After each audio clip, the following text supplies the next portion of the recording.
Hello, and welcome again to Wise Women Conversations with Wise Women. And today I'm talking to Lesley Hetherington.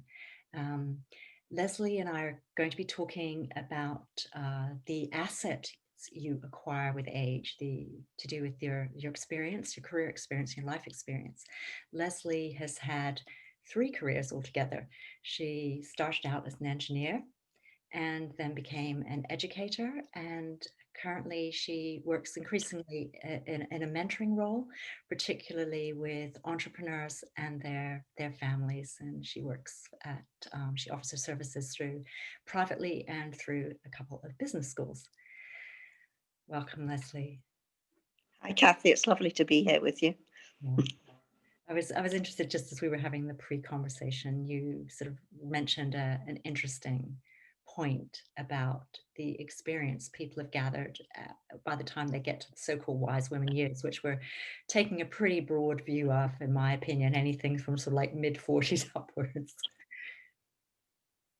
Yeah, I think it's an interesting one about experience. And my take on this comes from the days when I was working in both outplacement and then in recruitment, helping to run recruitment centres when Toyota moved to the UK.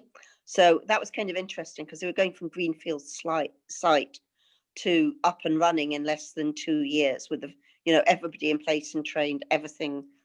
And what is experience? And some people have had 10 years of doing the same thing all the time, but it doesn't, just because they've had 10 years elapsed time doesn't mean to say they've got the scope and depth of experience. So I think there's a thing in there about um, what is your basis of experience? Is it real?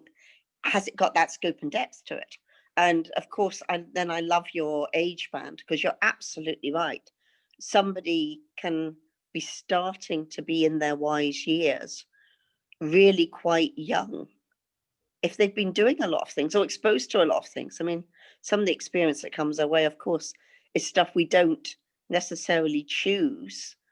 But if we go through it, learn from it, end up thriving despite it, Mm, we've definitely got experience that's got value potentially for other people.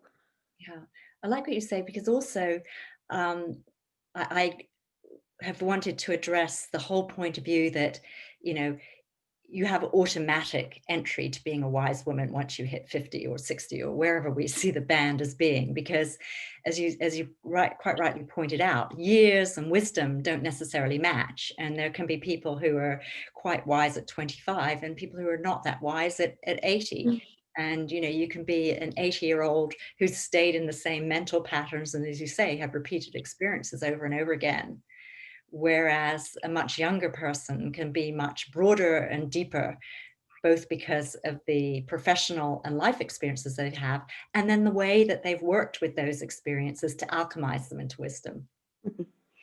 And then there's a bit about background, isn't there, as well, Kathy?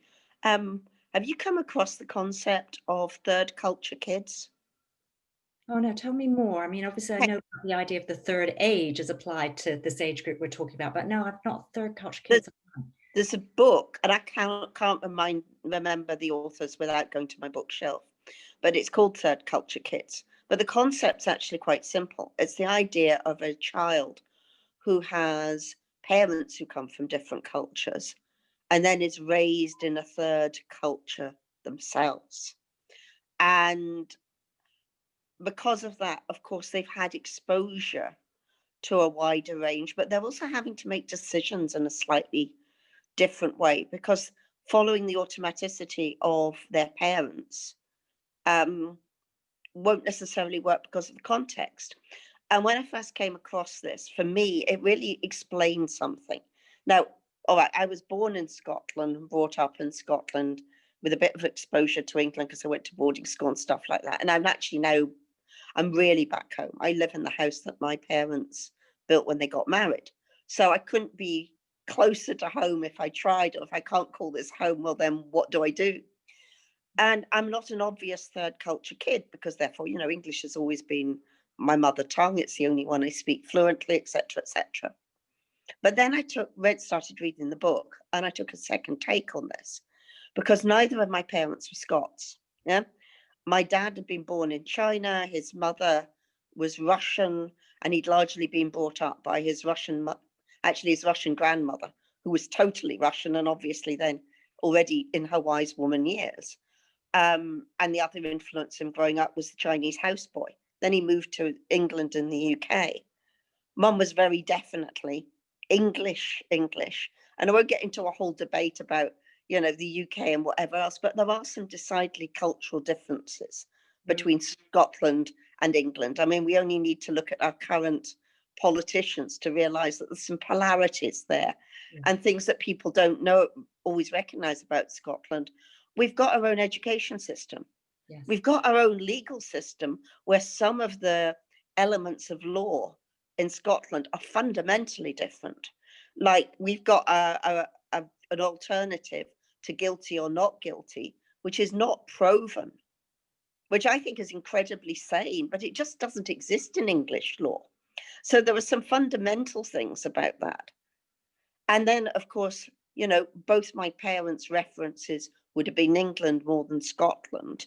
But then I went to school, where the children were mostly, and actually going back to when I went to school here, because there weren't that many incomers at that point in time in Ayrshire, because it's not a major city, it's not major city territory, who were anything other than local, a multiple generation local. And I realized that actually this description of third culture kid, and therefore coming at things with a different experience, different perspective, was something that I'd lived with my entire life. So yeah, I think that also can change whether or not you've got an expansive experience that gives you different perspectives. And that's so much needed, isn't it? In today's world, we do want the so-called wise women and men to have perspective, because without that perspective, if we're saying that there is, this role of the elder needs some sort of update for modern times to give modern women and men who would aspire to being that sort of wise elder. It's like, what Mm. does that look like? Because so often we hear about this in the context of, some of the old traditions, like the Native American wise elders or other tribal wise elders. Those seem to be like the archetype that we're presented. Mhm. This is the wise elder, but it doesn't really relate to the lifestyles that, well, the people who've been listening to this are, I mean, in this group, there are people predominantly England or Britain, UK, and North America. Some from Europe, but yeah, not not people who've had a tribal upbringing, but probably many people who do have the sort of perspective you'd be talking about. I mean, and I'm interested in what you say from another point of view as well, because sometimes we assume that if people speak the same language as us, there's a commonality. And as you point out, that might be the mistake from people outside the UK. And they talk about people who come from the UK. So they would say, oh, Lesley comes from the UK and Kathy comes from the UK. It's almost so they must know each other. I mean, we didn't meet locally at the roots. But it's like, yeah, I live in the south of England and you live, much, much further north in Scotland. And the way that people live their lives technically would be quite different. But I'm not a south of England person necessarily, although I've mostly lived in the south of England. My parents are both English. One came from the northwest, sort of Lancashire, Morecambe area, and the other one from the Midlands, from Nottingham. But when I was 7 years old, my father, who worked in the oil business, we went to work for Gulf Oil in Pittsburgh. So and then I had an American education, which Of was course. 16. And then members of my family, like my sister, married a New Zealander and went to New Zealand. My mother's brother went to Australia. My father's brother went to Canada. So in terms of the family and input into the family, there have been many different perspectives. Yeah, that makes so much sense to me, Kathy, and my brain goes two ways when I hear that. So the two things, I'm going to say them so that if they're relevant, we come back to them. But one is about the language thing.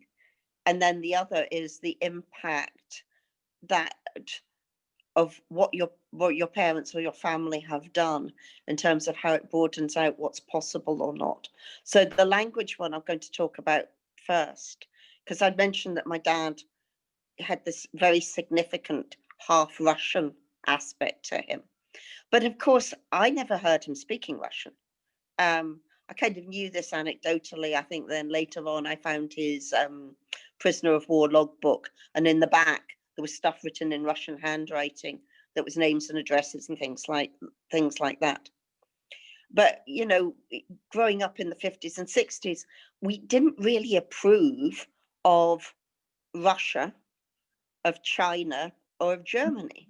Now, my dad actually spoke fluently, although I didn't hear him do Cantonese, Mandarin, German, Russian, French, and English. So 6 languages. Wow. But then we end up with this weird thing that because of circumstances of history, that actually 4 of those languages became kind of culturally unacceptable.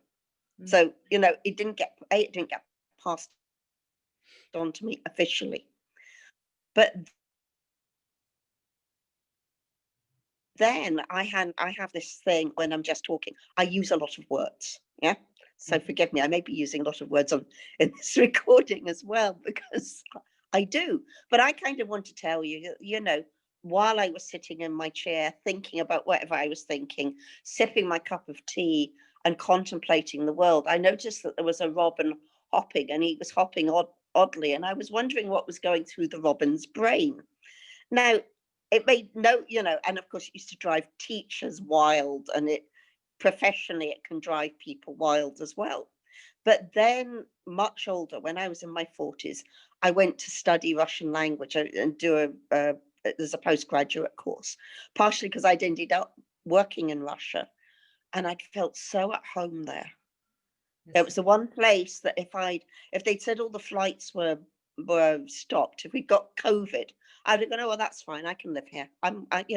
Not because I was adaptable and flexible, but just at a deep soul level, I could live there. So I went to study Russian language. And then I discovered my dad had passed on to me the thinking constructs of the language, but not the vocabulary.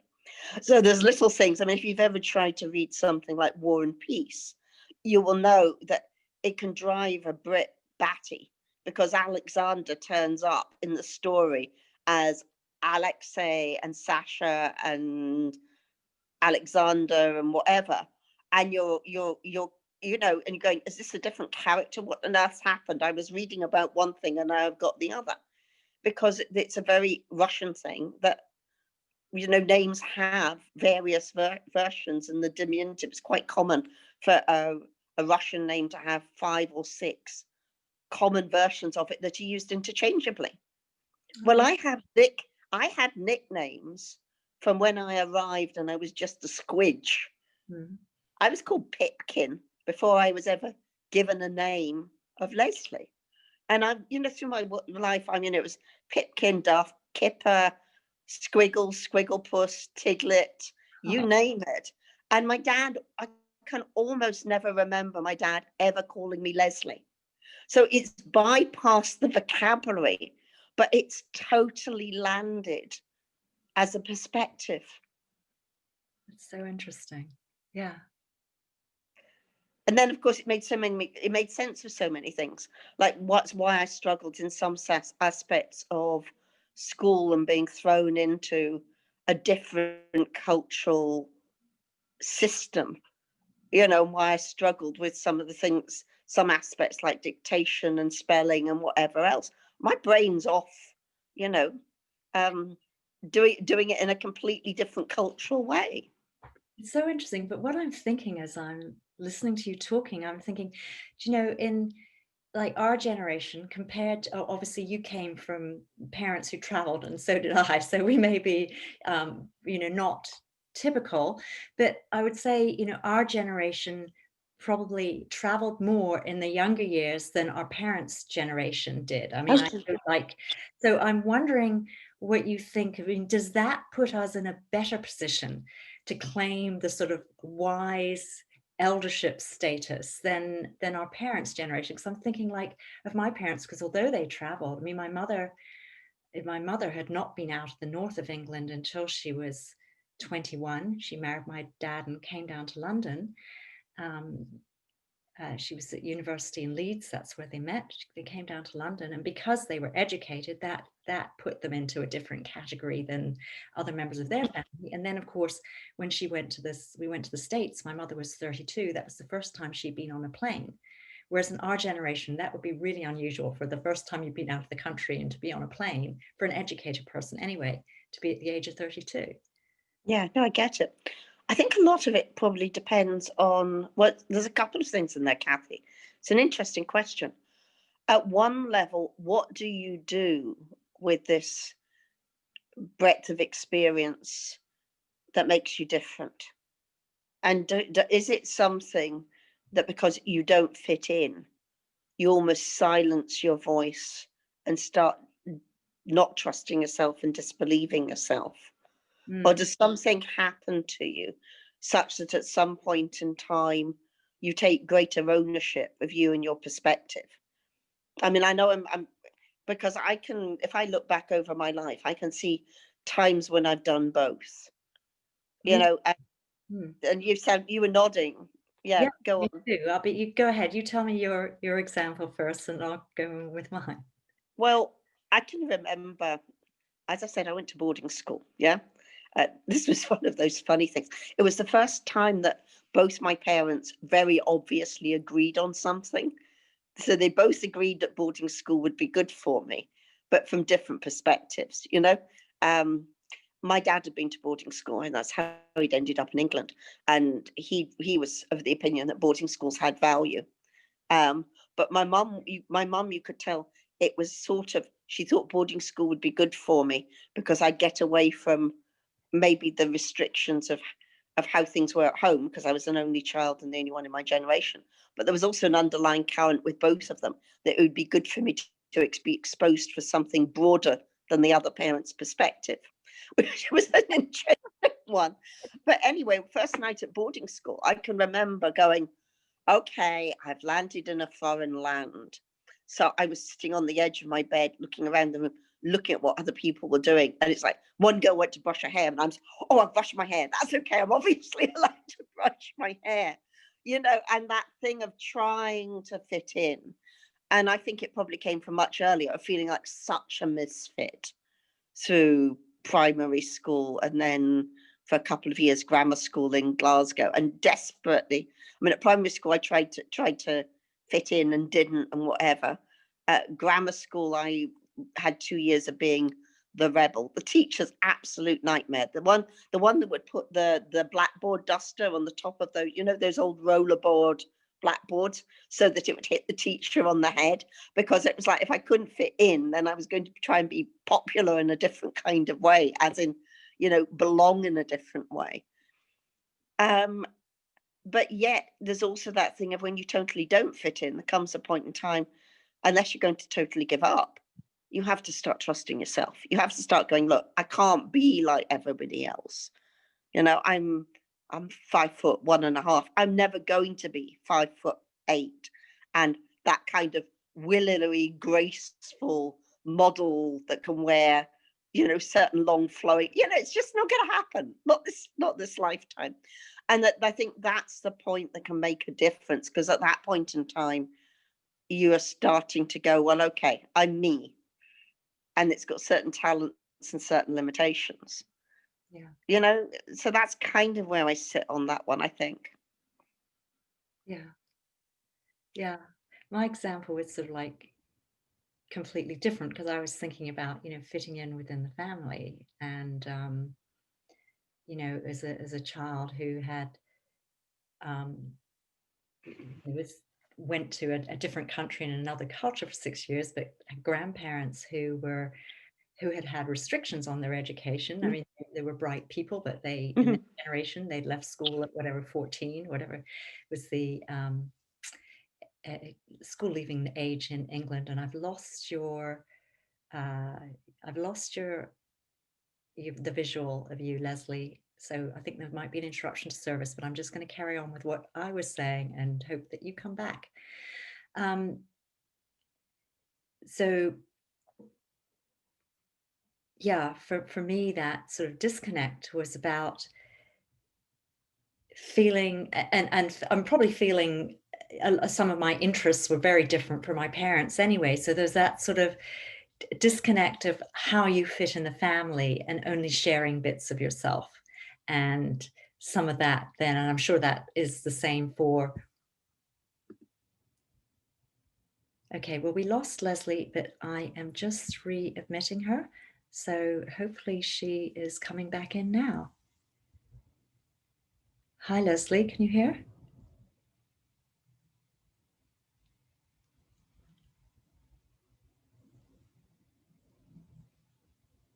Oh, Lesley, you're muted, I think. I think she's coming back. Can you hear me?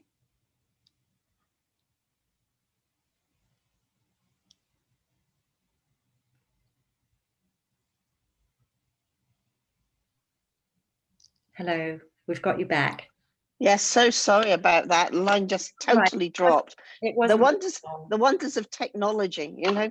fabulous when it works, and then poof. Yeah. Yeah. Okay. Well, let's use the interruption. I would be interested to sort of, there's another subject I'd be really interested to talk to you about as well, which is to do with you know, entrepreneurialism and the, you know, I think it's true. I'm sure you may well have some statistics, but I believe it's like there are more women starting their own businesses in their 50s than the men, and it's actually quite a high proportion of women who run their own businesses. I'm going to move.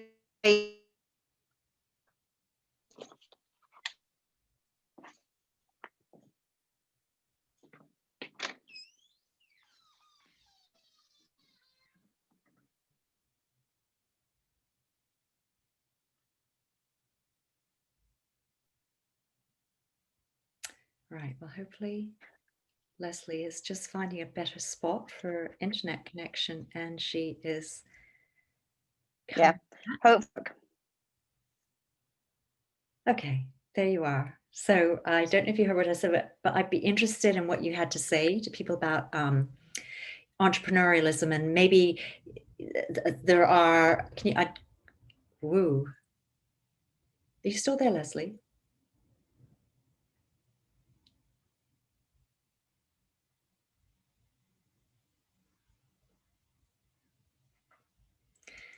So if you are listening and getting a little frustrated with this, I suggest you just run fast forward until we get Lesley back, and it looks like she's back now. Hi. Yeah, I'm back, and I'm sitting on top of the router now. So if this doesn't work, I'm stuck. Okay, let's do it. So I was wanting to ask you about becoming an entrepreneur in your wise woman years, because there may be women who've always been self-employed, but I think there's probably a group of people who get to sort of, maybe it happens after they have children, or maybe it happens later than that when they want to make a change from a corporate career, or maybe their children have got to an age that they want to go back to work and they think that self-employment's the answer. So I'd be interested in hearing from your experience of working with entrepreneurs, what you could offer to women who are thinking of becoming self-employed or setting up some sort of entrepreneurial business, about what it takes to make that transition from a so-called proper job to running your own business or being an entrepreneur. I think there's a couple of things here, Kathy. The one thing that I always recommend everybody does if they're thinking about becoming an entrepreneur, but actually in reality, relatively few people do, is take the time to get to know yourself first. Yeah. And there's lots of brilliant resources out there, and some of them are free. But understand what your signature strengths are. Understand what your values are in terms of motivation. Recognize that there will be a business that is aligned with your values that you can be brilliant at, and it can be financially successful. But that when you build a business, some of it's easy and some of it you love. But there's a lot that you won't necessarily. You can't do it on your own, but you want to hire people, whether that's sort of like a few hours of buying their time or actually employing them. You want to hire people that complement you. Yeah. There's also more than one business model in anything one could think of, whether it's education, a cafe, making a product. There's more than one market, there's more than one business model. So know yourself so that you can have a better sense of what you're going to be aligned with and what you're going to not be aligned with. I think all of us, whether it's in a relationship, whether it's a job, whether it's dealing with a family member, have had an experience of trying to cope day in, day out with something where you're not aligned. And it's no fun. It's exhausting.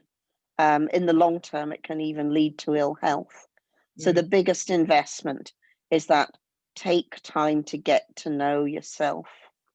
And some of it's the self-assessment tests and things like that. It can be really worth working with a coach or a mentor. Not necessarily one of the big programs to start off with, but just that thing of you've got someone who's listening, who's there for you, is giving you a bit of support, but can reflect things back to you. Because there'll be things that are unique about you, which might be your real value proposition, where you take it for granted. Because before we went on to this, we were talking about whys. And the question that came up in my head when you were thinking was, is why something you claim, or is why something that other people start to see in you? And then at some point in time you go, okay, maybe I have to, maybe I should embrace that. Maybe I take that on board.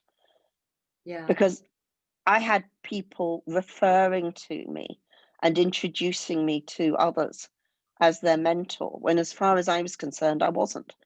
I was just working in education, delivering entrepreneurship courses. But some of these were business people, quite successful business people, as in successful small, medium-sized businesses, where I hadn't seen myself as the mentor at all. I just pitched up to have the conversation or to be helpful, and if helpful was, handing out the name tags, well, that was fine, But in their perception of what I was bringing to the table was something that I didn't see. Yeah. So asking other people what they see in you and what they see in you as your best, I mean, it can be so revealing. Yeah.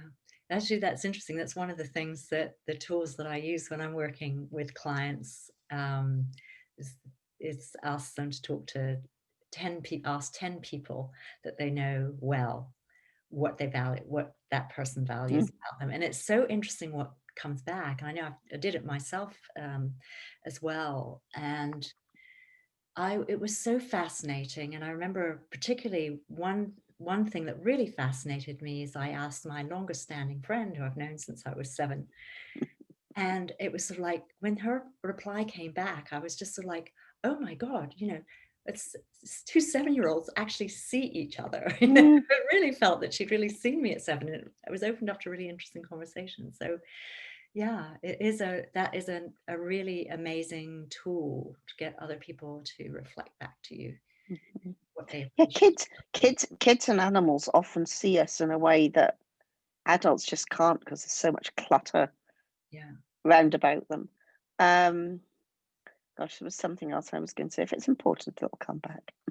So, and you now are mentoring people privately as well as through the business school work you do? Yes, yeah, increasingly so. Yeah. I've actually, I mean, as I said, I've been doing it for years, but the recognition that it was something that I was good at and that people really valued, yeah, I think that crept up on me slowly. And I know I'm not the right coach or mentor for everyone, but if there is a click there, then I just might be. I think that, that's basically the fundamental thing about coaching, isn't it? It's about finding the person who you feel is your person and that you click with, and of Mhm. course that they've got the skills Mm. to help you. So if anybody wanted to get in touch with you, obviously they can connect on Facebook. And The and one of the easiest places to find me is LinkedIn. LinkedIn. um, because and then you've not got not just my profile, and you can contact me, but you'll get a sense of what other people who've worked with me say. And actually, that's a great thing in terms of the entrepreneurial thing and finding out what people think when you ask them for endorsements. And I mean, I've just been blown away and humbled by some of the things that have come back. People who I would have thought might even not even remembered who I was, and they'll go, but you did this or you did that, and I think that's the thing when you're really being, when you're just being out there being you, whether you realize that you're doing it because you've owned your authenticity, or whether that's just what's happening, people spot things that you take for granted. And that's then from a business perspective, if you're building a business. So that's for any woman who's thinking that she didn't have the classic career from 17, 18, university, etc., etc., etc., and what she got to bring. You will have so much when you start to recognize it and recognize it as transferable skills. Mm, But choose a business model that aligns with them, and choose people around you that complement you, so the things that you hate doing, you've got into somebody else's hands who has the same values but different skill set, as mm, fast as you can. mm. Yeah, yeah. I really want to reconfirm those points. They're so important. And always important, I think, for many of us who probably have a habit of being maybe self-deprecating rather than self-inflating. We often don't recognize what other people value us for. And so Mhm. it is really helpful to work with somebody who can really support you as you really recognize all that you have to offer. Yeah. Yeah. And I think there's two qualities that actually often allow you to be more successful, and even potentially to charge higher prices, but they have been neglected. And that's pleasantness to work with Mm, and genuine humility. It's almost the opposite of the male business school archetype and what we see in, and I mean, of course, you get women who've got that as well, and you've got men who are humble and authentic.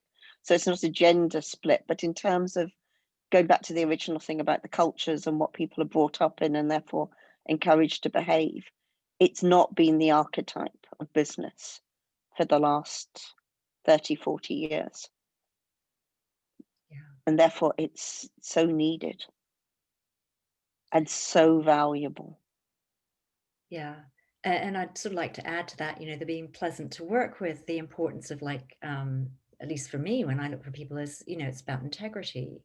Mm. And yeah, um, that is a value that, as you say, has not always been part of the sort of the patriarchal model. I Mhm. call it that, but I guess when I'm talking about, my idea of this wise women's journey that I've been promoting, some of that is about, gathering people um, who are wanting and to work in a so-called new paradigm way, which to me is sort of Mm. like, the feminine with a capital F, not necessarily female, but the feminine as opposed to Yeah, patriarch. And absolutely. these values that you're pointing to, I see as very much, and I think that's what you were saying as well, part of this feminine paradigm, if you want to use this word. And so my hope has been that I was talking to somebody yesterday, and she was talking about, the Dalai Lama's quote about the world will be saved by the Western woman. And to me, it's always, Mm. okay, well, what do we have to do to step into the place where we can be the people that so-called save the world, if it needs saving? But to me, that's about the paradigm change, the need for this paradigm change that so many people, um, I think, do want, and particularly women. And men also, because actually the patriarchal paradigm doesn't do them really favors on many levels, although it may have given them more privilege. Yeah. So I'm hoping that our conversation today has served some people in the group. And if you would like to talk more about these points with either Lesley or me, then Lesley's full name again is Lesley Hetherington, and you can contact her via LinkedIn, or she's on Facebook, obviously, so you can contact her via Messenger. And I think you know how to contact me by now. It's catherinerowan.com, also on Facebook and LinkedIn. And yeah, do consider coming to my Wise Women Initiation on the 30th of October. And there's a link in the group with regard to that. So thank you very much, Lesley. And Thank you, Kathy. Absolute pleasure. really great talking to you this morning. Thank you.